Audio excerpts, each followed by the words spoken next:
नमस्कार, मी संगीता भांडवले. माझ्या यूट्यूब चॅनलमध्ये आपल्या सर्वांचे मनपूर्वक स्वागत. चला तर मग आज बनवणार आहोत आपण तिळगुळ फुलांची परडी. मकर संक्रांत स्पेशल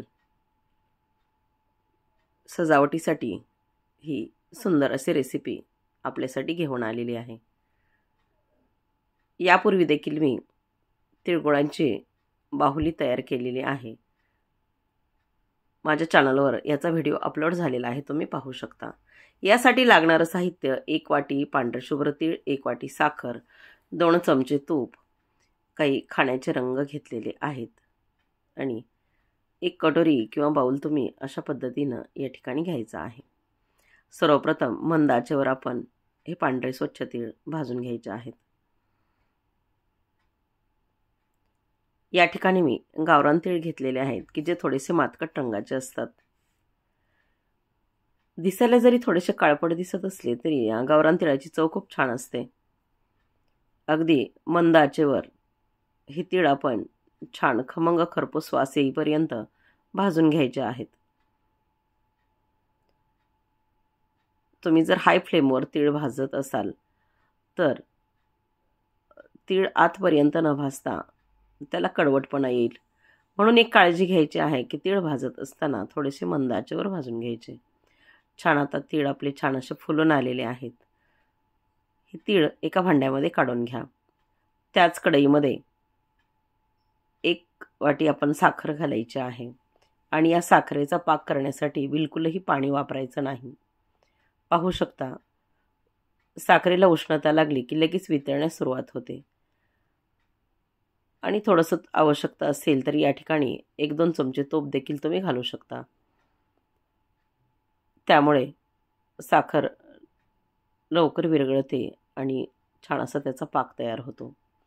पाहू शकता, मी व्हिडिओ थोडा देखील स्किप केलेला नाही, कारण साखर सुरुवातीला थोडीशी चिकट बनते आणि नंतर ती हळूहळू वितळायला लागते. पाहू शकता, परंतु याला सतत हलवत राहायचं की जेणेकरून जी साखर आहे ती या कढईला चिकटणार नाही आणि त्याचा रंग बदलणार नाही. साखरेचा पाक करताना कितीही म्हटलं तरी तो थोडासा पांढरा शुभ्र होत नाही, त्याला थोडासा पिवळसर असा रंग येतो. छान आता बिलकुल पाण्याचा एकही थेंब न घालता आपण या ठिकाणी पाक करून घेतलेला आहे. या पाकामध्येच लगेच आपण भाजून घेतलेले तीळ यामध्ये घालायचे आहेत. म्हणजे 1 वाटी तीळ असतील तर 1 वाटीच आपण साखरेचा या ठिकाणी पाक करून घेतलेला आहे. तुम्हाला जर एकदम ही कृती जमत नसेल तर तुम्ही अर्धी वाटीचं अगोदर हे मिश्रण करून घ्या आणि नंतर अर्धी वाटीचं करून घ्या.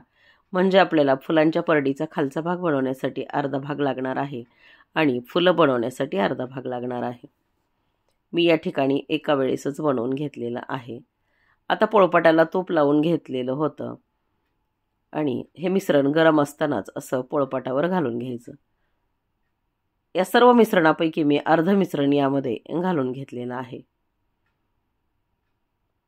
आता हे मिश्रण गरम असतानाच आपल्याला पोळपाटावर याची छान अशी एक पापडी बनवून घ्यायची आहे की ज्याप्रमाणे आपण तिळाची चिक्की किंवा पापडी बनवण्यासाठी पापडी करतो त्याचप्रमाणे लाटून घ्यायचं आहे. एका वाटीला थोडंसं तूप लावून मी त्या वाटीच्या साह्याने ही पोळी अशी छान पसरवत आहे. कारण बघा, तुम्ही जर हाताने ही पोळी थोडंसं हे करण्याचा प्रयत्न केला तर हाताला चटके बसतात आणि गरम आहे तोपर्यंतच हे पसरवलं जातं. पाहू शकता, अगदी चांगल्या पद्धतीनं हे तीळ असे छान पसरलेले आहेत. आता अगदी थोडंसं कोमट झालेलं आहे, म्हणजेच आपल्याला आता लाटण्याने देखील लाटता येऊ शकतं. कारण फार पातळही नाही आणि फार जाडही नाही अशा पद्धतीची पोळी आपल्याला लाटून घ्यायची आहे. तुम्ही ज्या प्रकारचे म्हणजे फुलांची परडी बनवण्यासाठी खालचा बेस घेतलेला आहे त्याच्या आकारानुसार आपल्याला ती पोळी करून घ्यायची आहे. मी या ठिकाणी एक प्लास्टिकची कटोरी घेतलेली आहे आणि त्याच्या अंदाजाप्रमाणे त्यामध्ये बसेल इतपत पोळी मोठी करून घेणार आहे. जेवढी लांब आपल्याला पोळी करता येईल, जेवढी छान अशी लाटता येईल तुम्ही पाहू शकता. जसं मिश्रण थंड होत जाईल तसं लाटायला देखील आपल्याला जड जातं. छान गोल गरगरीत अशी आपण या ठिकाणी ही तिळाची पोळी, ही तिळाची पापडी लाटून घेतलेली आहे.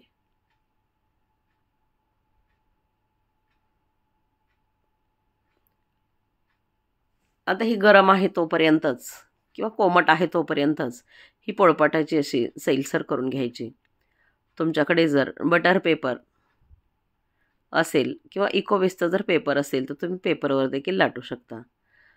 आणि हा आकार घेण्यासाठी लगेचच ही पोळी त्या बाऊलवर घालून घ्यायची आहे की जेणेकरून आपला फुलांच्या परडीचा खालचा बेस तयार होईल. थोडीशी कोमट आहे तोपर्यंतच त्याचा आकार घेईल. कडा वगैरे चिरत असतील तर लगेचच त्या अशा जोडून घ्यायच्या आहेत आणि छान असा परडीचा आकार त्याला द्यायचा आहे.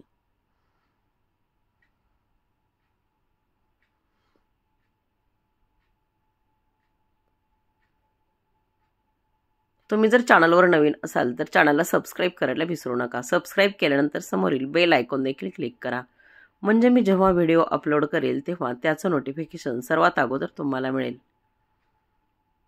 तर थोडंसं मधल्या भागामध्ये मला एक चीर दिसली होती, मी त्याच्यावर थोडासा बेस घातलेला आहे आणि तो भाग असा बंद करून घेतलेला आहे.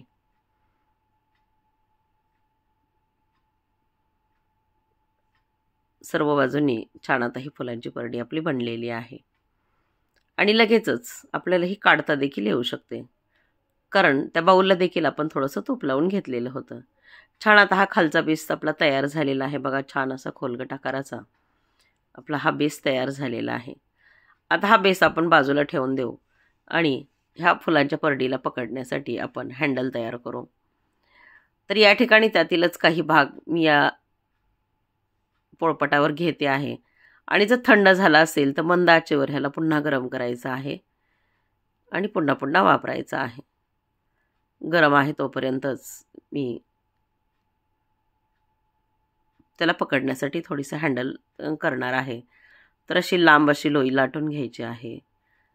2 हाताच्या साहाय्यानं छान अशी एक लोई आपण तयार करून घेतलेली आहे आणि थोडंसं तिला पकडण्यासाठी म्हणून चपटा आकार म्हणून आपण याला थोडंसं ह्या लाटण्याच्या साहाय्यानं थोडंसं चपटा आकार देणार आहोत, प्रेस करणार आहोत. आता ज्याप्रमाणे आपल्या पिशवीला बंद असतो त्याचप्रमाणे ह्याचा हँडल आपल्याला तयार करून घ्यायचा आहे. छान असा हा हँडल आपला तयार झालेला आहे. त्याच्या आकाराचा आपण तो भाग करून घेतलेला आहे. आता या हँडलला जोडण्यासाठी बाजूला कढईमध्ये 2 चमचे साखर पुन्हा एकदा त्याचा पाक करून घ्यायचा आहे की जसं आपण सुरुवातीला पाक करून घेतला होता त्याच पद्धतीचं हा पाक आपल्याला तयार करून घ्यायचा आहे. आणि या तयार पाकाने आपल्याला हे चिकटवायचं आहे. बघा, आपण ही परडी नंतर खाण्यासाठी वापरणार आहोत, म्हणून या ठिकाणी फेविकॉल किंवा इतर कुठल्याही ग्लूचा वापर करायचा नाही. साखरेच्या अगदी घट्ट पाकाने देखील हे छान असं चिकटलं जातं. तुम्ही पाहू शकता या ठिकाणी अगदी 2 चमचे साखरेचा मी पाक करून घेतलेला होता आणि त्या पाकाच्या साहाय्यानेच आपल्याला हे हँडल चिकटवायचं आहे.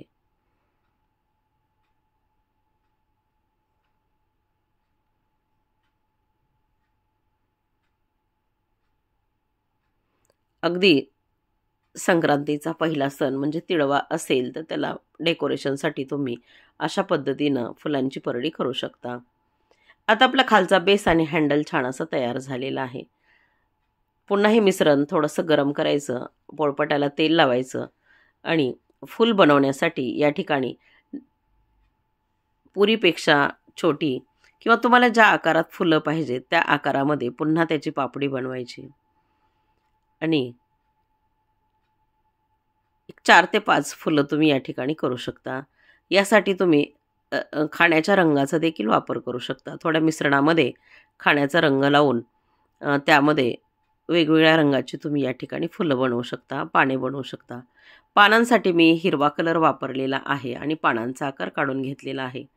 परंतु काही माझ्या तांत्रिक अडचणीमुळे फुलं बनवणे आणि पानांचा व्हिडिओ स्किप झालेला आहे. पानांच्या आकाराची पाने बनवा आणि अशा पद्धतीनं ही पोळी लाटून बरोबर त्याला आपण चपाती जशी अर्धा भाग करतो आणि पुन्हा चतकोर भाग करतो त्याप्रमाणे ही जी तिळपापडी आहे ती दुमडायची. झालं आपलं फूल तयार. या तिळपापडीचे फूल बनवणं अत्यंत सोपं असं होतं, परंतु माझ्याकडून तो व्हिडिओ स्किप झालेला आहे. तरी माझ्या मैत्रिणी नक्कीच समजून घेऊ शकतील आणि हे प्रयत्न करतील. अगोदर अर्धा भाग आणि नंतर दुमडायचं, अशा पद्धतीची फुलं या ठिकाणी तयार होतात. आणि एका परडीमध्ये 5 ते 6 फुलं छान अशी बसतात. मी या ठिकाणी 2 रंगीत फुले आणि हिरवी पाने देखील बनवलेली होती, परंतु तो व्हिडिओ स्किप झालेला आहे. तर बघा, खूप अशी सुंदर ही परडी आपली तयार झालेली आहे. तर तुम्ही देखील या संक्रांतीच्या हळदी कुंकवासाठी किंवा तिळव्यासाठी अशा फुलांची परडी बनवा आणि सर्वांना माझ्याकडून तिळगुळ घ्या, गोड गोड बोला. पुन्हा भेटूया अशाच एका नवीन रेसिपीमध्ये. तोपर्यंत बाय बाय. खात राहा, मस्त राहा आणि मजेत राहा.